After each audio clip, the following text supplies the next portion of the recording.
Gênesis capítulo 38. Judá e Tamar. E aconteceu no mesmo tempo que Judá desceu de entre seus irmãos e entrou na casa de um varão de Adulão, cujo nome era Ira. E viu Judá ali a filha de um varão cananeu, cujo nome era Sua, e tomou-a e entrou a ela. E ela concebeu e teve um filho, e chamou o seu nome E tornou a conceber e teve um filho, e chamou o seu nome Onã. E continuou ainda e teve um filho, e chamou o seu nome Selá. E ele estava em Quezibe quando ela o teve. Judá, pois, tomou uma mulher para seu primogênito, e o seu nome era Tamar.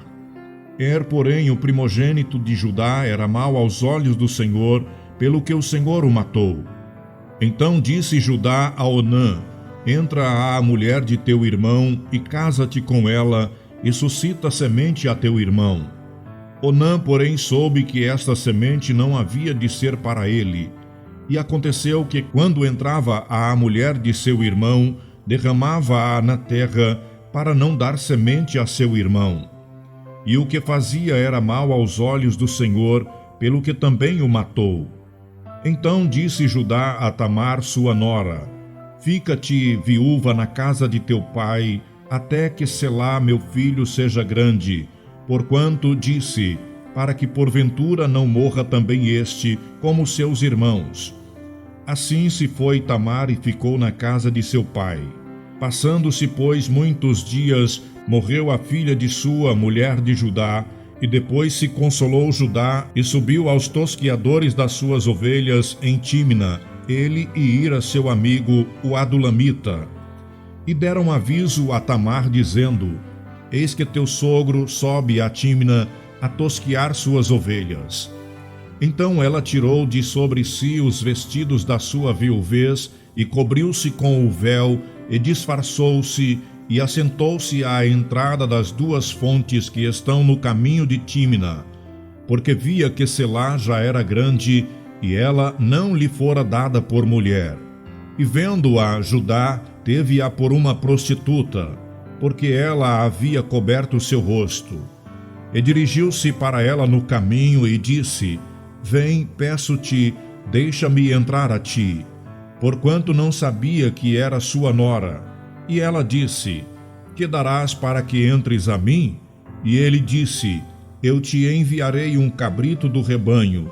E ela disse: Dás-me penhor até que o envies? E ele disse: Que penhor é que te darei?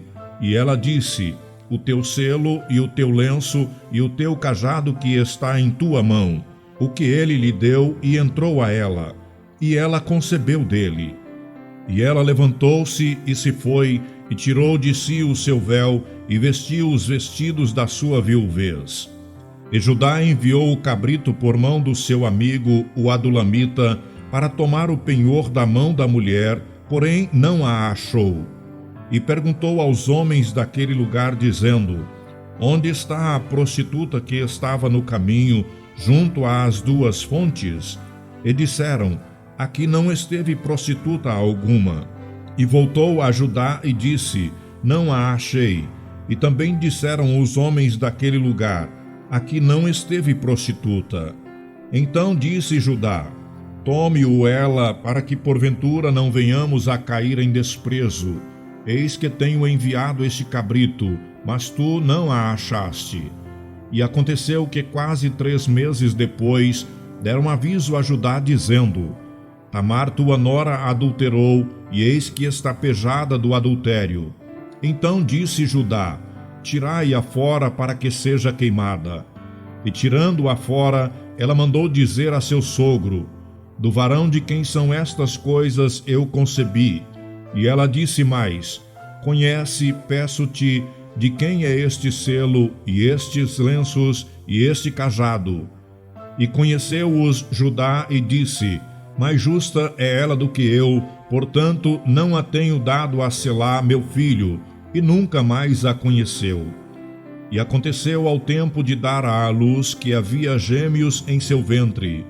E aconteceu, dando ela à luz, que um pôs fora a mão, e a parteira tomou-a e atou em sua mão um fio roxo, dizendo: Este saiu primeiro. Mas aconteceu que, tornando ele a recolher a sua mão, eis que saiu o seu irmão, e ela disse: Como tens tu rompido? Sobre ti é a rotura. E chamaram o seu nome Pérez. E depois saiu o seu irmão, em cuja mão estava o fio roxo, e chamaram o seu nome Zerá. Gênesis capítulo 39. José na casa de Potifar. E José foi levado ao Egito, e Potifar, eunuco de Faraó, capitão da guarda, varão egípcio, comprou-o da mão dos ismaelitas que o tinham levado lá. E o Senhor estava com José, e foi varão próspero, e estava na casa de seu senhor egípcio. Vendo, pois, o seu senhor, que o Senhor estava com ele, e que tudo o que fazia o Senhor prosperava em sua mão, José achou graça aos seus olhos e servia-o. E ele o pôs sobre a sua casa e entregou na sua mão tudo o que tinha.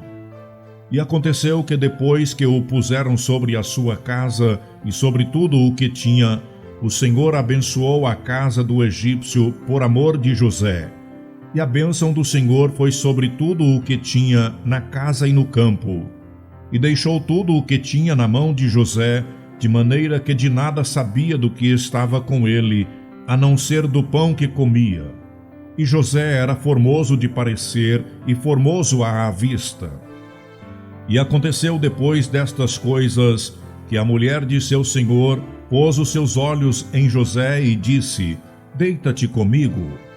Porém ele recusou e disse à mulher do seu senhor: Eis que o meu senhor não sabe do que há em casa comigo, e entregou em minha mão tudo o que tem. Ninguém há maior do que eu nesta casa, e nenhuma coisa me vedou senão a ti, porquanto tu és sua mulher. Como, pois, faria eu este tamanho mal e pecaria contra Deus? E aconteceu que, falando ela cada dia a José, e não lhe dando ele ouvidos para deitar-se com ela e estar com ela, sucedeu num certo dia que veio à casa para fazer o seu serviço, e nenhum dos da casa estava ali. E ela lhe pegou pelo seu vestido, dizendo: Deita-te comigo. E ele deixou o seu vestido na mão dela e fugiu, e saiu para fora. E aconteceu que, vendo ela que deixara o seu vestido em sua mão e fugira para fora, chamou os homens de sua casa e falou-lhes, dizendo: Vede, trouxe-nos o varão hebreu para escarnecer de nós. Entrou até mim para deitar-se comigo, e eu gritei com grande voz. E aconteceu que, ouvindo ele que eu levantava a minha voz e gritava, deixou o seu vestido comigo e fugiu, e saiu para fora. E ela pôs o seu vestido perto de si, até que seu senhor veio à sua casa. Então falou-lhe conforme as mesmas palavras, dizendo: Veio a mim o servo hebreu que nos trouxeste para escarnecer de mim. E aconteceu que, levantando eu a minha voz e gritando, ele deixou o seu vestido comigo e fugiu para fora.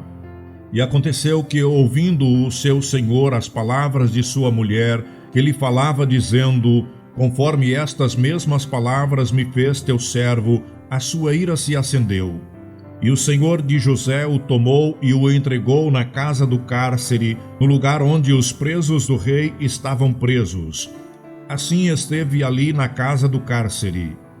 O Senhor, porém, estava com José, e estendeu sobre ele a sua benignidade, e deu-lhe graça aos olhos do carcereiro mor.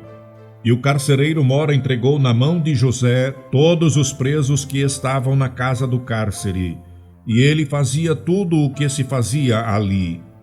E o carcereiro mor não teve cuidado de nenhuma coisa que estava na mão dele, porquanto o Senhor estava com ele, e tudo o que ele fazia, o Senhor prosperava. Gênesis capítulo 40. José na prisão interpreta 2 sonhos. E aconteceu depois destas coisas, que pecaram o copeiro do rei do Egito e o padeiro contra o seu senhor, o rei do Egito. E indignou-se Faraó muito contra os seus 2 eunucos, contra o copeiro Mor e contra o padeiro Mor, e entregou-os à prisão na casa do capitão da guarda, na casa do cárcere, no lugar onde José estava preso. E o capitão da guarda pô-los a cargo de José, para que os servisse. E estiveram muitos dias na prisão. E ambos sonharam um sonho, cada um o seu sonho na mesma noite, cada um conforme a interpretação do seu sonho, o copeiro e o padeiro do rei do Egito, que estavam presos na casa do cárcere. E veio José a eles pela manhã, e olhou para eles, e eis que estavam turbados. Então perguntou aos eunucos de Faraó, que com ele estavam no cárcere da casa de seu senhor, dizendo: Por que estão hoje tristes os vossos semblantes? E eles lhes disseram: Temos sonhado um sonho, e ninguém há que o interprete. E José disse-lhes: Não são de Deus as interpretações? Contai-mo, peço-vos. Então contou o copeiro Mor o seu sonho a José, e disse-lhe: Eis que em sonho havia uma vide diante da minha face, e na vide 3 sarmentos, e estavam como que brotando. A sua flor saía, e os seus cachos amadureciam em uvas. E o copo de Faraó estava na minha mão, e eu tomava as uvas e as espremia no copo de Faraó, e dava o copo na mão de Faraó. Então disse-lhes José: Esta é a sua interpretação. Os 3 sarmentos são 3 dias. Dentro ainda de 3 dias, Faraó levantará a tua cabeça e te restaurará ao teu estado, e darás o copo de Faraó na sua mão, conforme o costume antigo, quando eras seu copeiro. Porém, lembra-te de mim quando te for bem, e rogo-te que uses comigo de compaixão, e que faças menção de mim a Faraó, e faze-me sair desta casa, porque de fato fui roubado da terra dos hebreus, e tampouco aqui nada tenho feito para que me pusessem nesta cova. Vendo então o padeiro Mor que tinha interpretado bem, disse a José: Eu também sonhava, e eis 3 cestos brancos estavam sobre a minha cabeça, e no cesto mais alto havia de todos os manjares de Faraó, obra de padeiro, e as aves os comiam do cesto de sobre a minha cabeça. Então respondeu José e disse: Esta é a sua interpretação. Os 3 cestos são 3 dias.